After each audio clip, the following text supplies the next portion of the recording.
Hey, hello and welcome. Hope you are having a great day. All right, let me adjust this just a bit. I'm going live on multiple platforms. IG, as always, if you would like to have a better user experience, head on over to YouTube and you can check me out there. All right, so today we are going to be talking about how you can listen to your readers. And this is something that's so key and it's so important because your readers are actually the ones that honestly determine everything else. And you can feel like, okay, well, my book is actually for me and it's not for my readers, but surprise, it's for your readers. And that really shouldn't be a surprise because you are, of course, writing your book to give it away or to have people buy it, whatever the case may be. And you want to make sure that it's something that your readers are able to have in a way that helps them resonate and helps them to be able to actually see themselves in your book or to get some type of transformation or result that is your desired, whatever your desired thing may be. And so if you are, and I'm sharing this out in the group, so if you are joining, let me know in the comments what is something that your reader likes or something that your reader values. And so also you can add your book title. If you want to drop a link, that's fine too. But share something that your reader likes or that they value, and then we will get started. And then also let me know where you are tuning in from around the world. I want to share where is the share button? Okay, there we go. All right, so Facebook has done this thing. Also, if you don't know, Facebook will delete your videos, I think within the 30-day mark. They've just started doing this. And so that's why I also encourage you to go check things out over on YouTube because it will stay there indefinitely. All right, so I do have a story that goes with this, and it's one of the reasons why I decided to do this for my topic for today. And I'll tell you a little bit about me personally in terms of why this story connects. So let me know where you're watching from, and then let me know something that your reader likes or enjoys. All right, and I have notes because y'all know I like to, well, you might not know, but I want to make sure I stay on track, and sometimes I give you some tangents. I want to stay focused. So listening to your reader is something that is the most impactful aspect of your entire book creation process, your book marketing, all the way from your idea creation, things like that. Because the ways in which you show up for your reader inside of your book make it so that it's possible for them to be able to enjoy the experience. It makes it so that they're able to trust you as a valuable expert in that space, or to sign up for whatever program or service that you have that's tied to your book, depending upon your book's topic. And it's so critical. And often I see that authors tend to think, okay, well, my book is for me, I'm writing it for me. And in some cases, you can be. If your book is something that is not necessarily trying to position you in a place of authority, then you may be writing your book just for you, and it could just be a passion project, and that's fine. However, the authors that I tend to work with are those that want to see an increase in sales and want to see people purchase their book in different places across the world. They want to get their book out there, wherever there is. That's a kind of a running joke I have is people say, I want to get my book out there. Wherever there is, whatever you want to do with your book, you want to make sure that it's something that your reader appreciates, something that your reader is excited to dive into, and something your reader feels like they can see themselves in. And so I'll talk to you a little bit about that. Now, before we get started, if you haven't already gotten your copy of Profitable Publishing with Preorders, then I do encourage you to grab it. I know this specifically focuses on pre-orders. However, I'm going to be referencing it today when talking about how to listen to your reader. And so if you have your copy, you can go ahead and grab it. And so that way you'll have it when we get to that part. And if you don't have your copy, then you can click the links in the description and grab it, or you can visit profitableselfpublishing.com, or the links are in the description as I mentioned. All right, so let's start with story time. So earlier this week, I started following different fitness folks over on Instagram or even on Facebook as well, for people who had like workout ideas or different meal habits, because I'm in the process of weaning my youngest and then also in the process of losing some weight. And so with that, I said, okay, I need to make sure I have different types of people in my feed because that's what I want to focus on, so that I have some healthy options and also some ways to move my body so that way I can be healthier. And so as expected, some of them reached out to me, which is perfectly fine. That's good marketing follow-up, is to reach out to people who might be interested. And they are just kind of communicating with me saying, hey, what made you follow me? Why did you decide to like this post? And so with that, one of them reached out, I think yesterday, And this is not to shame, I'm not gonna name and shame or anything like that, because no shade to this person. But this really illustrates the points that I'm gonna be making. And so they asked, okay, so why did you follow me? And I answered, I explained why I saw that they had some activities that I would like to engage with. And then I told them, like, after having 2 kids in 5 years, that I would really like to lose some weight. And also just focus on myself and just be healthier in general, and build muscle. And so that was the only thing I said at that point. And then their response was, oh, well, that must be really frustrating when you are putting in the work and trying to get back on track. And they expressed, sharing that they had a sentiment of like, oh, it's frustrating when you start something and stop something, start something, stop something, and you're not getting the traction. And at that point, I was like, I didn't say anything about starting and stopping. I didn't mention that at all. I just said that I've had 2 kids in 5 years and I want to be healthier. So just from that part, I'm like, okay, well, is this a real person? Is this a bot? Is this an autoresponder? Which typically autoresponders don't respond in this way, but there might be some new situations that are popping up with AI, as we know. And so I said, well, I didn't say anything about that. I haven't been starting and stopping. I just haven't been really focusing on it because, like I said, 2 kids in 5 years. And so then they said, oh, okay, sorry for assuming. What made you decide to start now? And so I told them, like, the things I wanted to work on, some feedback I got from my doctor about how I need to prioritize certain things. And then I shared something that was not a diagnosis, but something my doctor wanted to make me aware of that I can work to reverse. And so I told them that, and it's not like anything, I mean, I don't think it's serious, but not that I'm taking it lightly, but not anything serious enough where it's like a cancerous diagnosis or anything like that. But they're like, oh my gosh, like, are you scared about this diagnosis? Like, you must be wanting to really fix that quickly. And then are you, like, worried about what's going to happen if you don't get that under control? And once again, this person didn't know me and they didn't really have a deep understanding of who I was. And I said, well, I don't really operate from a fear mindset. I don't operate from a scarcity mindset. I know when I do what I need to do, then I'm going to be able to reverse whatever the thing is and to be able to make it happen. And so I'm going to pause there with the story. So even in the short exchange, this is just four different back and forths with this person. I could already tell that they were eventually going to try to sell something to me, which is totally fine. Like, obviously, if you're worried about people selling you things and then you want them to buy your things, then that's problematic, because at some point someone's going to try to sell you something. You also want people to buy your stuff, and so it's just the nature of being a human.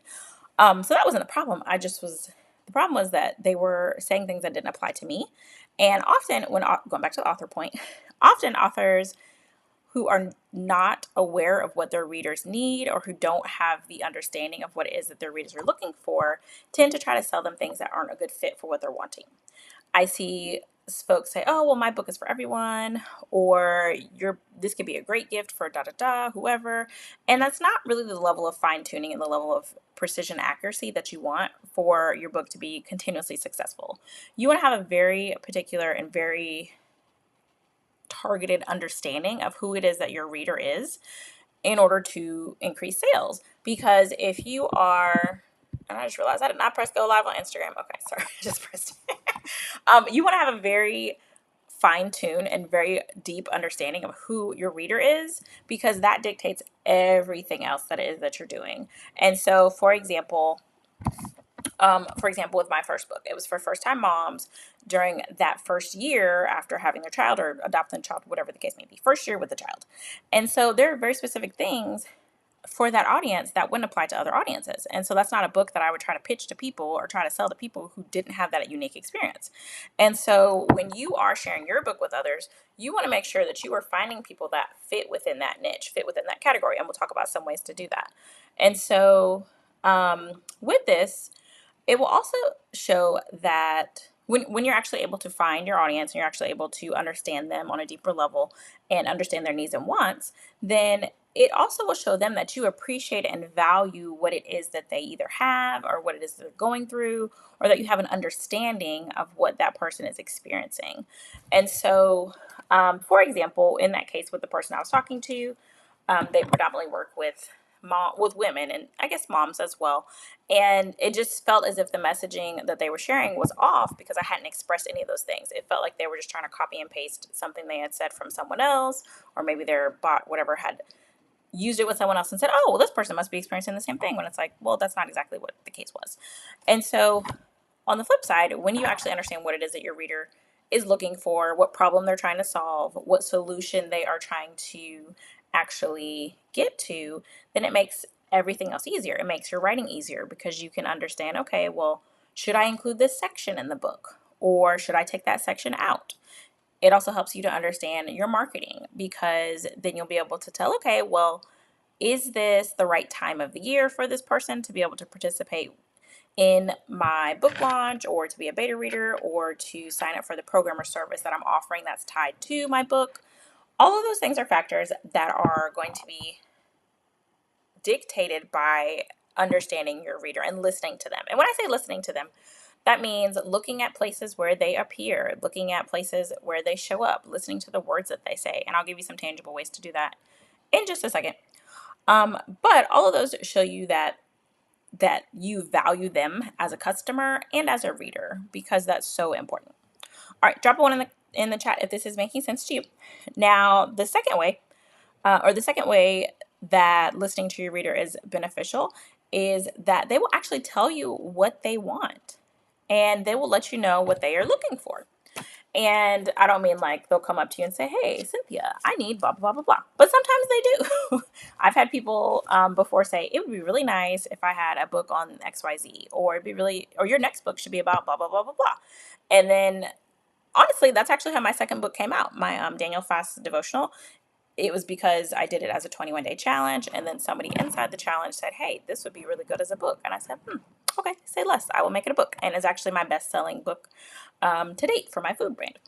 And so sometimes your reader will tell you exactly what it is that they are looking for. Other times you'll have to listen in a slightly different way, and you'll have to kind of synthesize that information to see what it is that they are sharing and then apply it in a way that makes sense for you. Now, when you're doing this, there's a couple different ways you can listen to what it is that your reader is wanting from you. And so if you have your book, then flip to page 84. And I feel so teachery right now because I know I would have my kids look at sections of the book and then use that for information to be able to add into their writing. And for reference, I'm a former elementary school literacy teacher. And so when you are looking for ways to listen to your reader, you of course have to find them and you have to know where they are. If you already have existing readers for previous books, or you already have an email list, or you already have followers, then asking them directly is very helpful. However, if you are someone who's newer, or you're trying to branch out into a different niche that you don't already have followers in, then you can do research online. And so starting on page 84, I share my fans framework, and it shows you how to find your readers, to attract your readers, nurture your readers, and then shop them out. And so when we're searching for those readers, we can use different resources to be able to do that. Of course, Google, of course. I don't mention ChatGPT in here, but I know that's something that people use as well. So AI models, Claude, things like that. But actually looking at things such as the comments and blog sections, or looking at the comments on Reels, and really having some time to really do a deep dive and look into what the sentiments are that people are saying, listening to, when I say listening or reading, but in this case, because you'd be reading it, but reading what it is that they are struggling with, reading the things that they're really trying to solve that they might not necessarily say to someone who might mention to them in like a buying type relationship. And even over on Threads, that's a great platform to be able to better understand your reader, because typically they're there and also they are willing to share those things. And so additionally, understanding that this doesn't have to just happen in online spaces. There are tons of offline spaces where you can have these conversations, and it can be something where you are able to take mental notes. If they allow you to record it when you're talking to them, even better. But there are tons of places and opportunities where you can search and find your reader. And there was a quote in here I wanted to read to you all. Okay, so I mentioned earlier, researching your readers affects everything from your publishing to your marketing and beyond. And if this weirds you out, because some people feel like, oh, well, I don't want to be stalking people, which you're not, you're researching, just know that you're likely already in some of these spaces. You likely are already having interactions with your reader, because you typically are going to be someone who was in their place just a few years ago. So if your book is showing a transformation, if your book is sharing a business process or something of that sort, or self-help, if you were trying to have somebody achieve a result, then you typically have been in their shoes before. You understand what it's like to be where they are. You are not as far removed from the results that they are trying to get. And so you don't have to feel as if you are being like a weirdo. You are actually giving them like big sisterly advice, big brotherly advice of like, oh, okay, I remember where you were and this is how you can overcome that, or I remember where you were and these are things I did. Remix it, make it your own. And you can use that to be as an advantage because in that instance, you are someone who is a great expert for them. And if you're someone who is like, oh, well, I haven't been doing this very long, or I don't know that I would be considered expert in this thing. Going back to my teaching days, one thing that was helpful is to have, not, I didn't do this all the time, but one thing that was helpful is sometimes one student would explain a concept to another student and they would use their like kid language and it would just immediately snap for them like, oh, okay, I got it. And you might think, okay, I said the exact same thing. However, because you're so close to it, because that other student was so close to it and so close to the takeaway and so close to the understanding, it made it something that resonates a lot better with the other student. And that's the same in business. That's the same in life. It's the same as as adults. There's studies that show that you don't necessarily have to be leaps and bounds ahead of someone in order to be able to help them get a transformation or help them to get an understanding. And so with this, third thing is when you are listening to your readers, it helps you to know what to do next. It helps you to present what next steps you're going to take. It helps you to know which book you should actually be writing next, because I know that could be something that is very kind of up in the air, kind of tricky for folks of like, oh, I have all these ideas in my head, and I know I have them too. I have all these ideas in my head of like, oh, I want to write this book, I want to write this book, I want to write this book. But when you listen to your audience and you hear the things that they're sharing, then you actually start to understand what it is that they need next and what kind of things that maybe might need to be a workbook instead of a full book, or what things that they might need to supplement what it is that you already have. Because maybe you've written a book, for example, and then they say, okay, well, this would have been really good if this was in this way, or this was presented in this way. Or this also lets you know, okay, well, maybe I need to do a workshop around this topic from this chapter because readers tend to really enjoy it. Or maybe I need to dive deeper into that chapter. I've appeared on the Write Publish Market podcast with Jody Brandon, and she's actually re-releasing her book with the same name for the third edition. And she mentioned that she was going to use my book to help her to set up her pre-order. And so shout out to Jody. And with that, I know that in order for her to be on the third edition, that there are certain things that she has seen that she would like to adjust and like to either expand upon more or to be able to dive deeper into, because she works with authors as well. So she works with authors in the capacity to help them to be able to actually draft their books. And so I know from her doing that process with them that that's helped her to be able to know, okay, well, I know who I need to help because I work with them directly in coaching. So now let me make that adjustment in my book. And so it just works very nicely and very hand in hand for her, so that way she can have that as a point of reference when she's coaching these folks to say, oh, okay, well, actually, you can check out this page of my book, and I'm going to support you with that. And then real life example, I was working with a client, Bridget, and she was setting up her pre-order. She joined my Pre-Order Profits Accelerator back in the fall. And hey, Tanya. And then she was wrapping up her pre-order. She's in the process of wrapping it up. She's in the beta reader process. And there were certain questions that she was asking. And I was explaining it to her. We do coaching through an audio, video, and picture platform. And so I was sending her an audio note, and I was like, wait a minute. I have a page in the book that I can reference to her about that. So, for example, with that, I talk about beta readers in chapter 10. I talk about them throughout, but her specific question was in chapter 10. She was looking for software to use to be able to organize her beta readers. And so I was explaining the idea to her, but then I was like, oh, wait, duh, you can look in chapter 10. And so I showed her and I gave her the exact page. And so I explained it to her, but then I also came back and circled back and said, hey, also I want you to read this section, because I understand that when you're learning something, having multiple modalities to be able to process that information is beneficial. So me doing the audio with her, as well as her reading the text, is going to help her to be able to understand that concept better. So even with that, so going back to my main point of how listening to your readers and listening to your audience helps you to be able to know your next steps.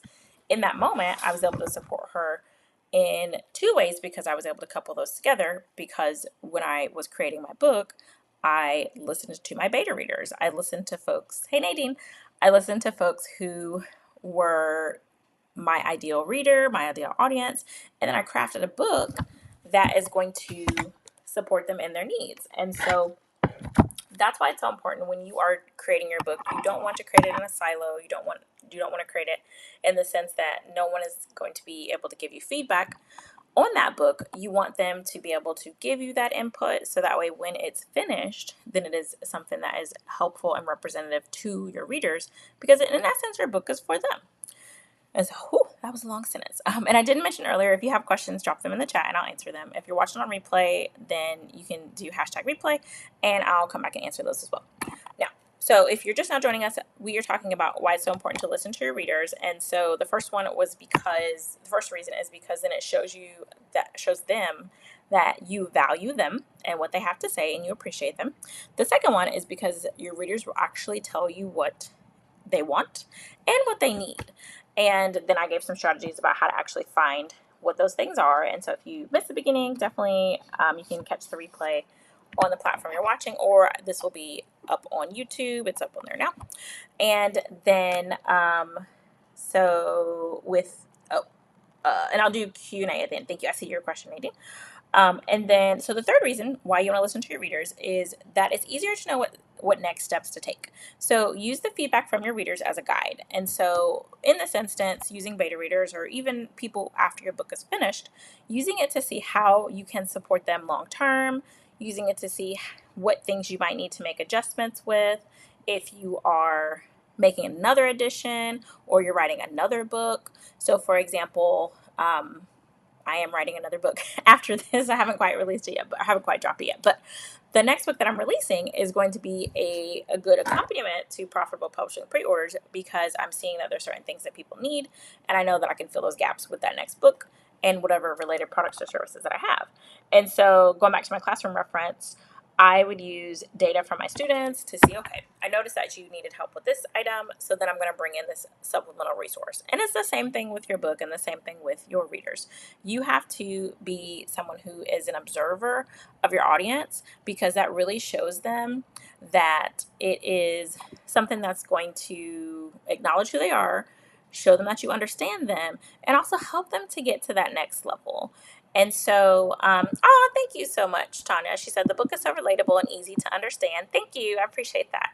That was definitely my intention to make it that way. And my Instagram is frozen, so hopefully y'all can see me and I'm not off center. But yeah, so if you haven't grabbed your copy, you can visit profitableselfpublishing.com, or you can click the links in the description of the video, depending upon where you're watching it. And she said it's very practical. Thank you. Yeah. So, and that is all a result of me listening to my reader and making sure that they understand that I understand them. So this comes from working with coaching clients over years to be able to help them organize their pre-orders. It comes from me doing 4 pre-orders myself and having 3 of those 4 be 4 figures and 2 of them be, 4 figures or above, and then 2 of them being 5 figures or above. And then it comes from listening to what authors are saying and listening to what it is that they are needing, because there's so many voices in the author space and in the author community that it's easy to just assume certain things, but in actuality, a lot of it doesn't work for indie authors, and a lot of it is something that's going to make you feel broke, busted, and disgusted, make you feel exhausted, and that's just not the space I come from. All right. Nadine said, let me pop your comment up here. Okay. Nadine said, love the book. Just completed 2 national conferences and shared that pre-orders are launching soon with exclusive bonuses. Nice. Okay. Definitely keep us posted on that. That's exciting. And so I love that you're already leveraging the book and using it to be able to let people know what is going on with yours. You said people dropped emails, so the list is building. Yes. Okay, perfect. So you're able to use it to expand your business and expand your book brand. Yeah, that's my intention. When I wrote the book, I thought, okay, what would have been helpful when I first started my pre-order back in 2020? What would have been beneficial for me to know? How would I have been able to get the word out there more easily or easier? And that's what I put in the book. And I wanted it to be something that's practical to support people with their pre-order. So that is exciting. Okay. All right. We're going to wrap up and then I'll get to Q&A. So I do see your question, Nadine. I'll answer that. And then if you have a question on replay, then just add it and I'll come back and answer it. All right. So I want to make sure I answer each part. Okay, so going back to story time. So earlier at the beginning, I told a story of how someone was trying to pitch me in my inbox, but they weren't really quite understanding what I needed. And so during that conversation, towards the end, it's a guy, he is a fitness influencer. He got a little bit better of an understanding of what it is that I wanted. And I acknowledged that and I said, okay, yes, that's what I'm thinking. That's what I need. But then towards the end, he was like, well, can we get on a quick call? Because I need to say some more things that I can't say here. And I have some additional questions and it would be easier than typing it out. And now I'm a voice notes girly. And so not to say that I don't ever take calls with people. I do. I absolutely take calls with people. But for me, that rationale, it just felt like you could just put a voice note here and we could handle this right now and we could go back and forth. But I know everybody's not like that. And so that also comes with understanding your audience. So in my case, the time that I'm away from my kids is very small. And so I'm typically like, okay, let's go ahead and handle this now. Trying to schedule something like that that's outside of my existing calendar is a little tricky versus like for clients, I have like set times where I do these types of things.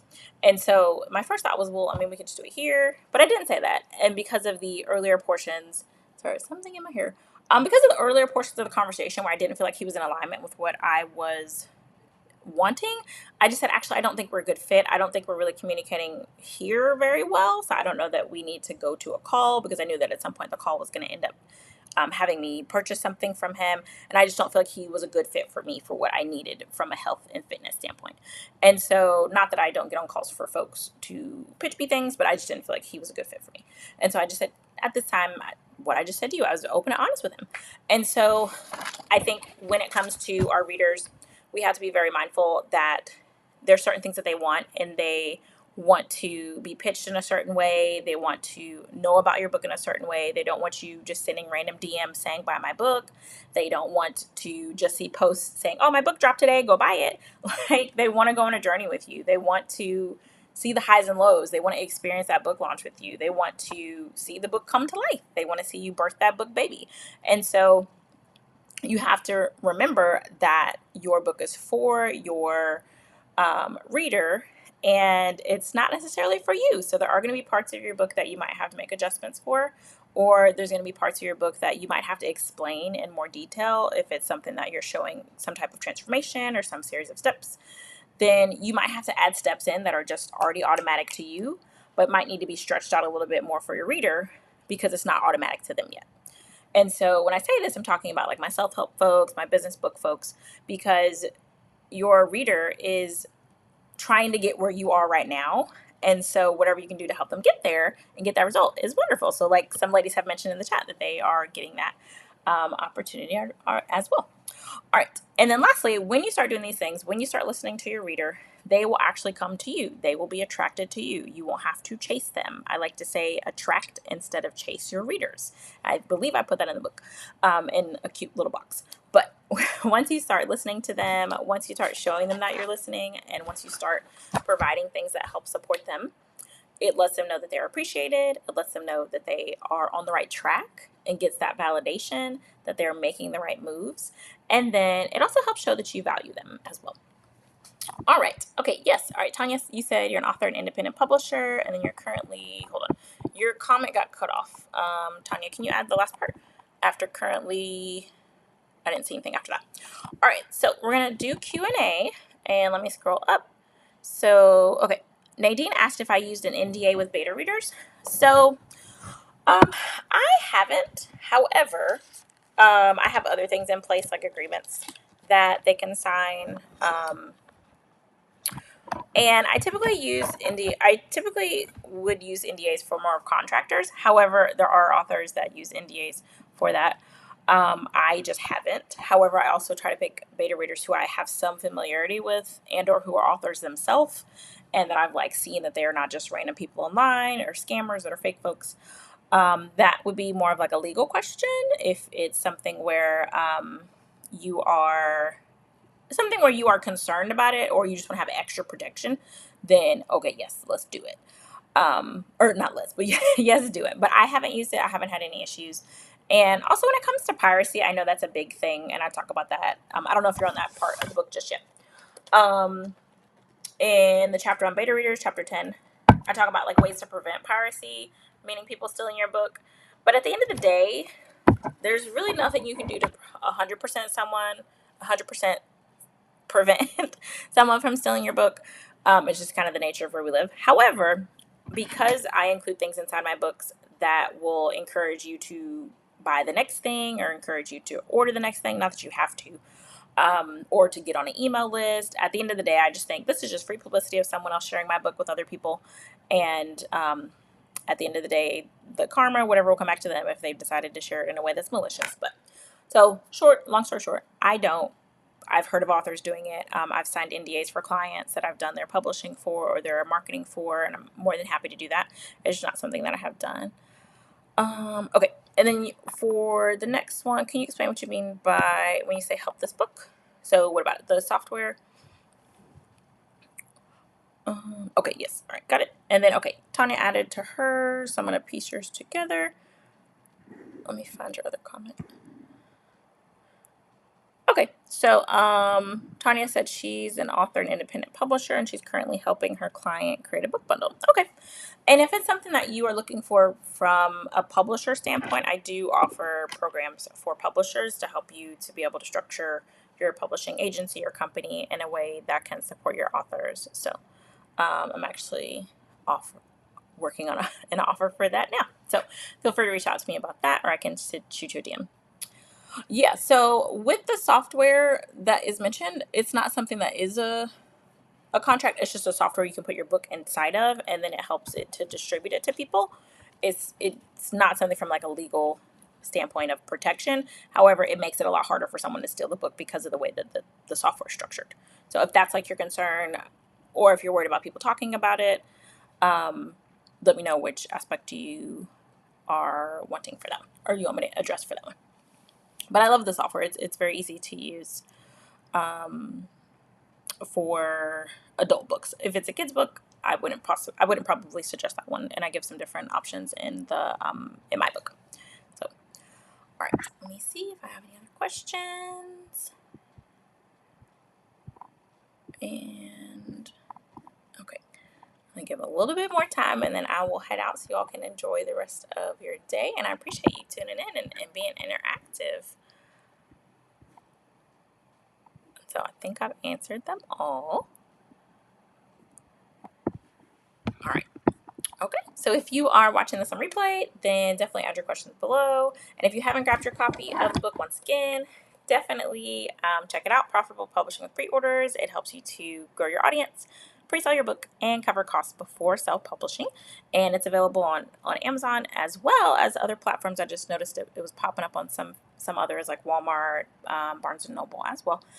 And of course on my site. So one difference I do want to note, if you grab your copy on my site, then it will be in color, which is just so much more fun. And so you can visit profitableselfpublishing.com to grab it there, or the link that's in this description.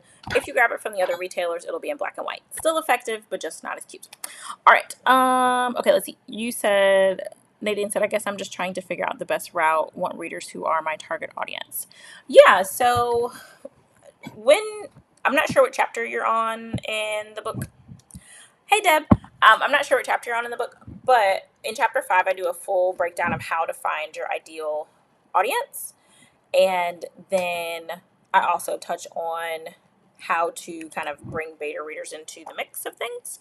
And so since you also mentioned that you were at a conference, let me scroll back up. You mentioned you were at a conference and you shared the book in the pre-orders. And so regardless of where you are talking about your book, if you are making sure that those people are aligned with the topic, then they'll be more likely to purchase it. So for example, I'll use my book again. So for this, I focused on independent authors, self-published authors who were tired of only making pennies for page reads on that others, oh, I'll just say Kindle, on Kindle. They're tired of making 0.004 cents per page read for their books. They're tired of waiting the 60 to 90 days to get paid for doing a pre-order on Amazon.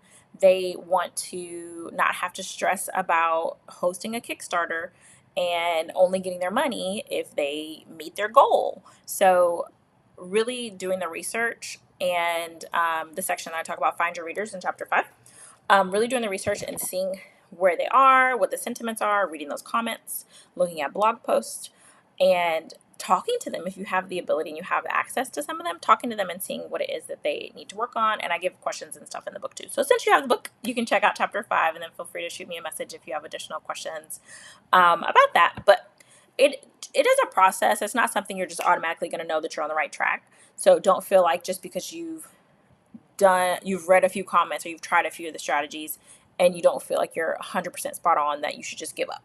So it does take time. It is a process to understand who your book is for and also to understand what it is that your audience wants. But the sooner you start it, the sooner you can finish it, and the sooner you can start resonating with folks. And so looking at your analytics on your social media is helpful.